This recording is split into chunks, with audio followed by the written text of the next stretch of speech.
We are at the finale, Mirror Lake.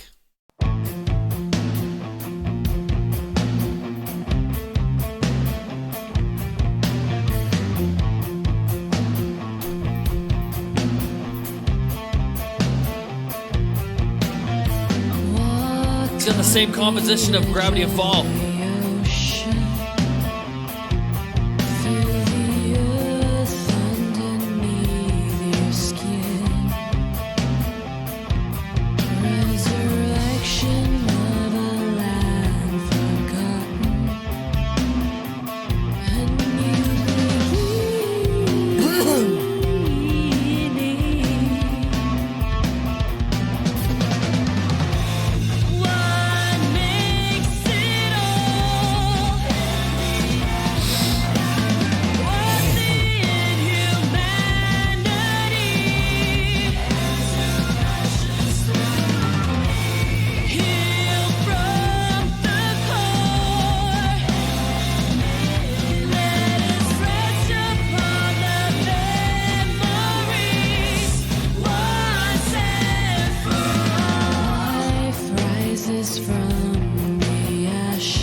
Whoever mixed this did one hell of a job, man.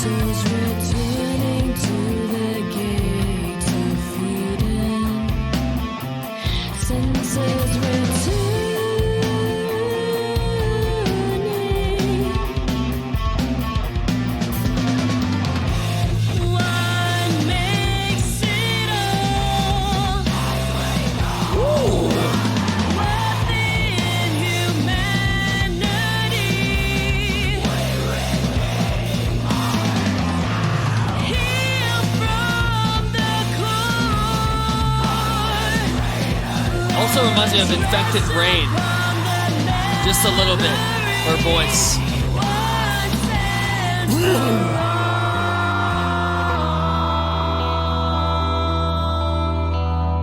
Okay. Switching it up now.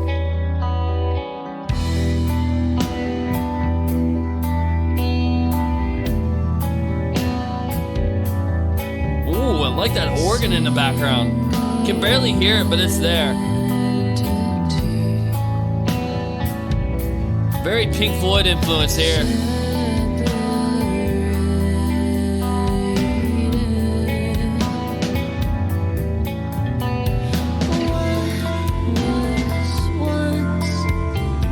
Maybe some Porcupine Tree as well.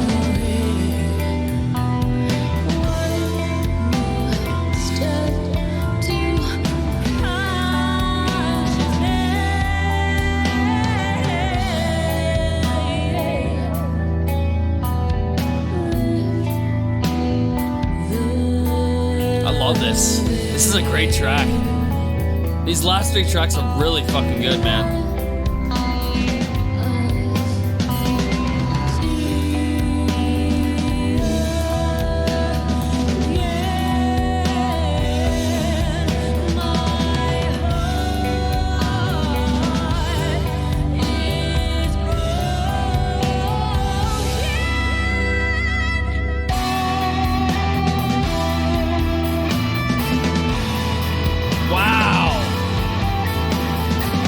Okay.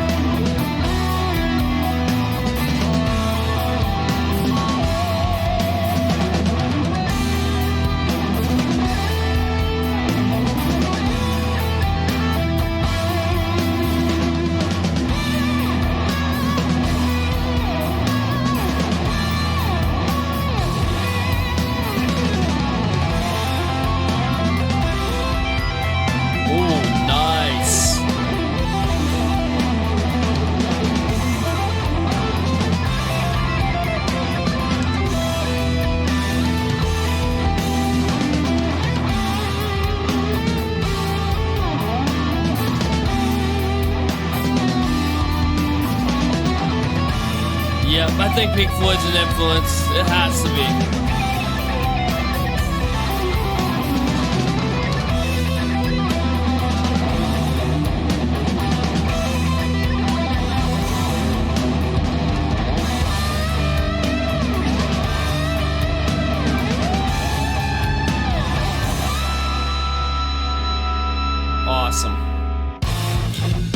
that Riley? That was Riley, right?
Awesome. I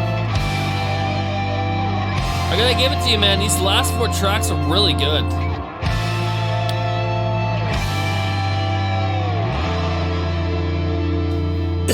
Awesome album.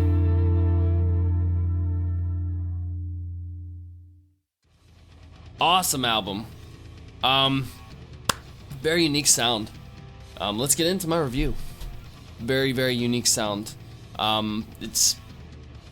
It's not the best thing I've heard this year. I've listened to a lot of albums. I think this is the number 82 album I've listened to this year. I don't know. Let's see. There's 12 months in a year. I do normally 5 albums. Sometimes I do 7. So 7, 5. Yeah, roughly. This is my 70th or 72nd album that I reviewed this year. So it's very hard for me to pick my favorite. But that's coming up next week. And you guys will be able to vote, and this will be going in the vote list as well once I get around to editing it. But this is really, really fucking cool. I really did like this album. Very unique sound to them. It was really, really awesome to actually sit down and listen to them as a full album instead of just a single.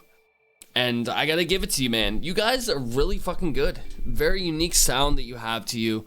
The guitarist very highly skilled. The drummer very highly skilled. The vocalist very highly skilled. Hell, the bassist is very highly skilled. The whole band is very, very highly skilled musicians. And it's very, very damn shame that they're only at how many on Spotify? 2,268, including myself, monthly listeners.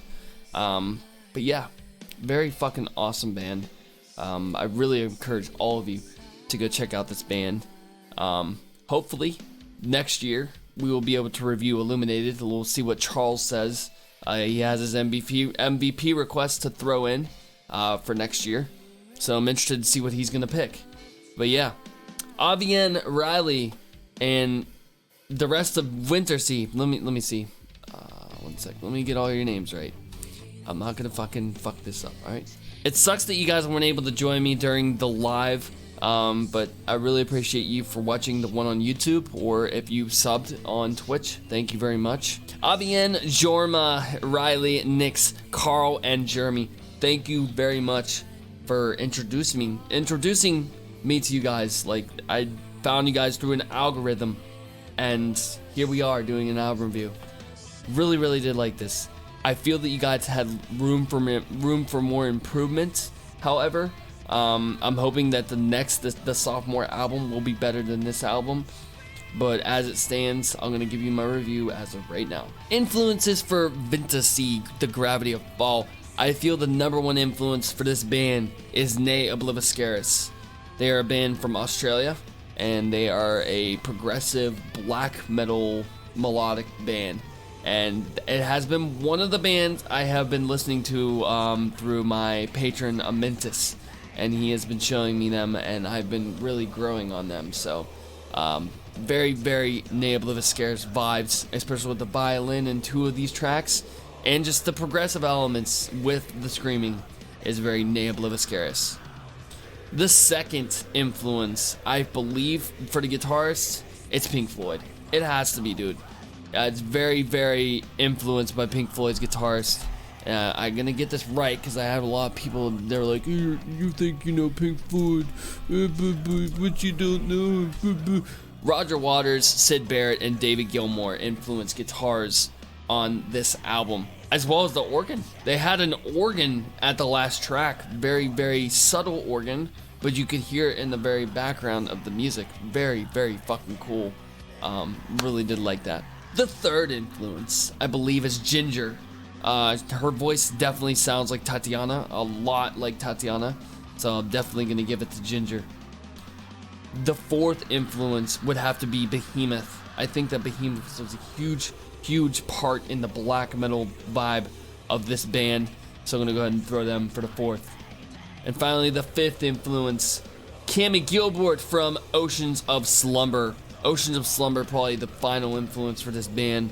They're a Georgia-based band. Is it Georgia or Alabama? I think just Georgia-based band in the South, and they are all along the lines of progressive melodic metal as well. And I definitely do hear a lot of similarities between them and Vintersea. Genres of Vintersea, the gravity of fall. Obviously, number one genre is progressive. There's a lot of changes in this music, a lot of just surprises that just throw you for a loop. Number two is gonna have to be melodic death metal. So I'm just gonna go ahead and throw melodic and then death metal as 2 of the influences. Number 4, black metal. And finally, number 5, ambient. It's a very, very, it puts you in the zone. This album puts you in the zone. It really, really takes you to the places when you listen to this music, as well as the videos. The videos are very, very graphic videos. Not in a bad way graphic, but very, very theatrical approach graphic videos that you can watch as you listen to this album. Album MVP. I believe that the album MVP for this album would have to be Avian. I feel Avian's vocals really, really play a huge role in Vintersea, and I feel that they would not be Vintersea without her in this band. So definitely, she definitely gets the MVP for this album. Finally, let's get to my Pox picks. Number 1 favorite song on this album, without a doubt, The Holy Procession. The video and the song, amazing, amazing work. Number 2, probably The Host. I really like The Host. Music video, very, very, very theatrical approach on the music video. It tells a story, very cool. And the song itself also tells a story, very cool. And number 3 would probably have to be Twin Leaf. I love Twin Leaf because it had the violin with the EQ. Very, very cool. Very, very cool album. My rating for Vintersea, The Gravity of Fall, is going to be an 8.75 out of 10. There's a lot of takeaway with the limiting here. Every single song needed that extra jump in the limiting. I guarantee if I were to download these MP4 tracks, they're not loud enough in my DAW, which I'm going to do that later, and we'll see. But very, very low sound to it. It needed to be louder, in my personal opinion. I feel that the LUFS on this album were maybe sitting at a -16 or a -10. Not even a -10 now, probably -16 or -13 approach, which is way too low for me, in my personal opinion. You gotta have a -10 or -8. That's producer talk, sorry. I really did like this album, and I hope you guys will join me for the next album review, which will be a surprise EP happening next weekend. Sleep Token 1 and 2. I hope you guys will come and join me. I can't wait. Check that out. Thank you guys for watching. Peace. Slumber, shaken till the end of time on everything that I once knew. Waves collide beneath my skin until I'm falling. Lights go out in unison to break.